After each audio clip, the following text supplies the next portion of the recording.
Hey guys, welcome back to the channel.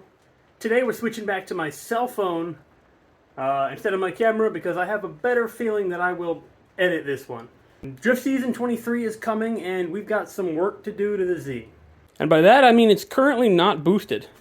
So to make a couple long stories short, I ordered a bunch of mods for the Z for this season and just about none of them have worked out very well. So, first one I'll jump right into. If you look on the floor here you can see my Corbeau. I did buy a bride seat last year. I might have mentioned it in another video. I ordered seat brackets, I put them in, and then even all the way forward, I couldn't put the clutch to the ground. So there it is sitting there with no seat rails. I kind of knocked it over, so it's just sitting there. You'll notice in the passenger footwell that the plastic is all torn out. Last year I had an issue with my methanol being sucked out of the hose by the intake. So this year, in the methanol line, I've added this AEM methanol solenoid. And basically all that does is not allow methanol to come out when the pump is not telling it to. I made a short video on wiring that up. I don't know if it'll get edited or if anybody's really even interested in it, but I made it anyway. Next on the list of things to fix, I ordered belts. As you can see on the Z, we have the AC belt, the serpentine belt, and then on the back of the supercharger is a cogged belt. So it's hard to see, but the old belt was deteriorating and the new belt is on the right. Same with the serpentine belt. It's the same one that came with the kit, and I wasn't the first owner of the kit, so this band is very, very skinny compared to all the other ones. And you might have noticed the AC belt, but it's really falling apart. So we got a new one of those as well. Also, just in today, I didn't think it would come in time. Tomorrow is April 6th. April 6th is the day I brought my first ever Z home, and I drive this car every year on April 6th to go take a picture at the gas station. I didn't think it was going to come in time, however, here is my new bash bar for this season. Recently powder coated by Capital Region Customs, the same company that has done my wheels, my intercooler piping, my supercharger, my strut bar, my diff cover, literally everything on the car. Had a sick turnaround time, and I'm super pumped that he texted me today because I was excited to get that in. The other thing I wanted to do this season was get my air intake into the front bumper with an actual cone filter, because I haven't had one before. I was running this turbo guard, which is just a small piece of screen over the turbo, and as you can see, it gets clogged very, very easily, at which point my car stops boosting and we have a bunch of problems. So to go along with that, I also made this 3.5-inch intake. It's kind of hard to picture right now because I didn't actually do anything. I just cut the end off it. But it goes like that. And then the filter will be in front of the condenser. Companies will charge you $450 for a 3.5-inch tigged up pretty aluminum intake. That was probably 20 bucks and I just cut it. I guess I should get back into it. The reason the supercharger is out. But I had to remove my charge pipe. If you don't know how my Vortex setup works, which I'm assuming most people don't, this comes off of the supercharger, goes down between those fans, and then down to the intercooler. The tensioner for the serpentine belt is this guy. You loosen this nut. There's a nut from the bottom that you then turn to loosen the serpentine belt.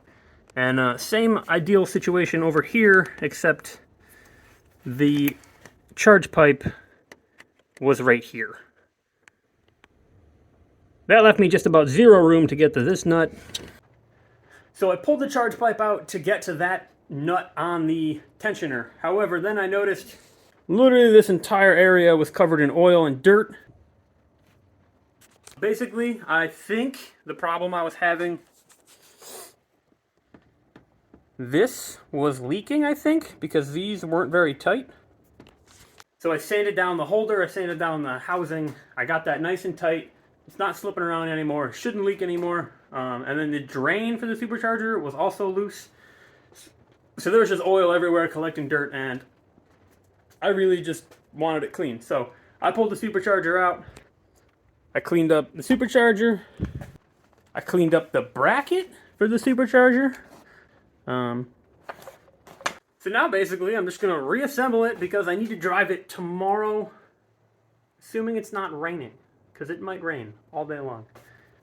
We leave for North Carolina Saturday to go to Outer Banks, so I really just want to get this done, get it driven, get gone. Step one, not working very well, but I just wanted to let you guys know.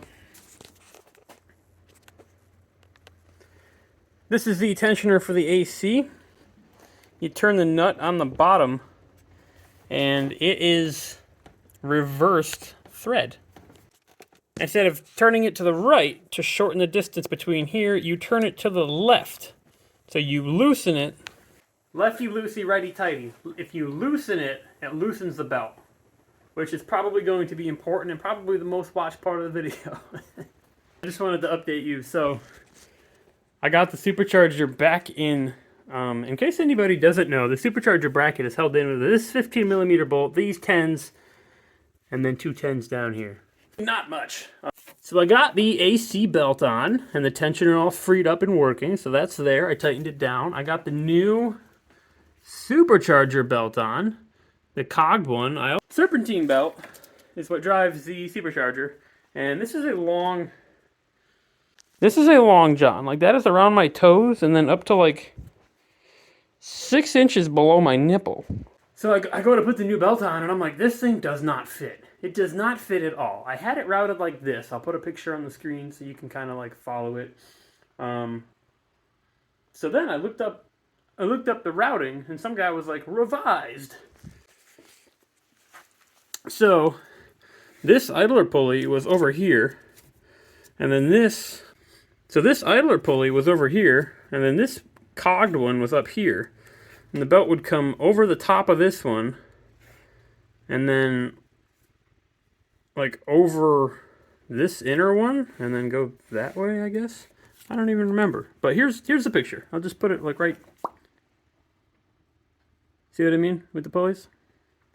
And then, so then I look up the other one, and it says revised, and it puts the idler here, and then literally deletes the stock idler, which is right here, and this guy. Literally just deletes them. So now I have a spare one for here, I guess. So I was able to actually get it to go around that, around this one, around there, around the alternator, around the tensioner, around the crank, up, around the idler, and back around. It's so much simpler. And I had no idea. I literally, I had compared the two belts, and I went on Z1, because they emailed me, they're like, how was your Gates Supercharger belt? So I went, and I was like, 1 star, not even the right size, not even remotely, this is incredibly stupid. And I apologize, Z1. I'm hoping I can go and remove that, because it's perfectly fine. It fits. It's probably better than stock. Super pumped we're going to make the deadline for tomorrow. Just have to put the charge piping back on, and then the bash bar. We are finishing up. I knew we would be done tonight. However, I'm still focusing on the little details. So if you look here, this belt comes scarily close to this bolt. And you can see from that one, it was literally like touching. So if there was any belt deflection, it would have hit that bolt. So what I did is I put an Allen head in there. So it was a little bit more room, not a lot, just a little bit. I used Allen heads there because they're pretty. I got the belts tight, I got the pulleys tight. If you don't tighten your pulleys after you tighten your belt, you're going to lose a pulley. And then your belt. Got the intercooler piping all back on. She goes down. Whoever designed this kit knew what they were doing. Look at the fitment on that. Sometimes I find the oil dipstick like that close to the pulley. I had the oil lines zip tied before, but I just put the Mishimoto holder on there. I don't think they'll go very far. These are my horns. I have no idea where to put my horns. But the last piece of the puzzle for tonight is the bash bar. Totally just kidding, I just forgot. Let's put this.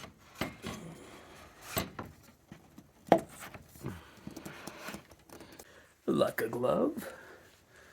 Look at that, it's like it's supposed to be there. I did the matte black because when it's all together, it's the crash support, that, and then that was bright silver, and it just did not flow. So I did the matte black. I think that's going to be the move.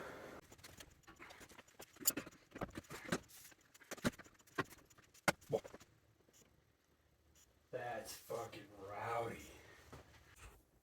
Alright, you saw me put it on quick, but it's all finally bolted on. My new bash bar.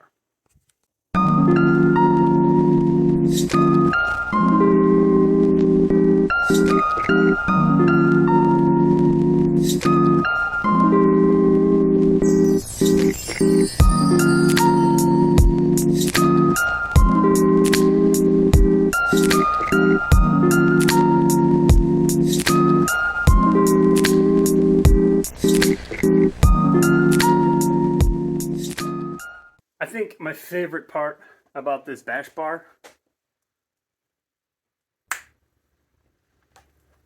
The bumper fits over it. So now, literally with the bumper on, you cannot tell. It is still 100% street car. If you look through here, you can obviously see we have way more room with the bar than we did with the crash beam. But now we got the air filter in there. I've got none of the clips on, but this is how it'll look with the show face on it.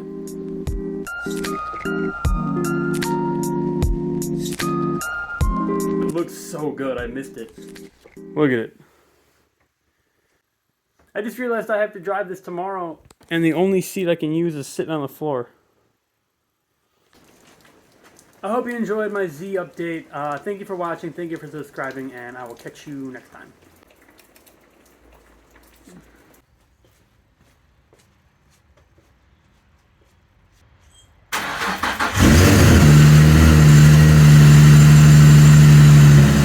It was at this moment that he knew he fucked up.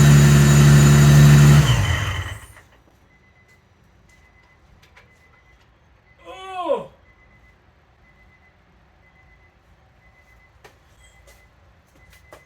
Oh, fuck.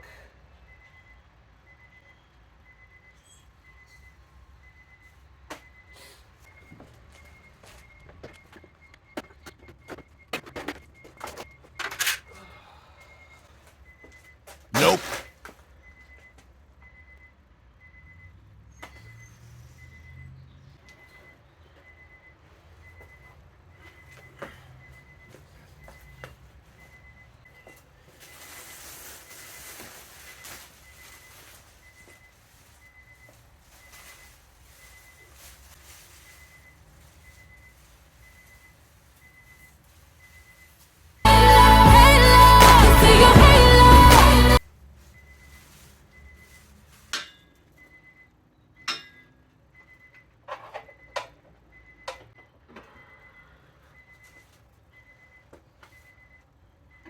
Nope.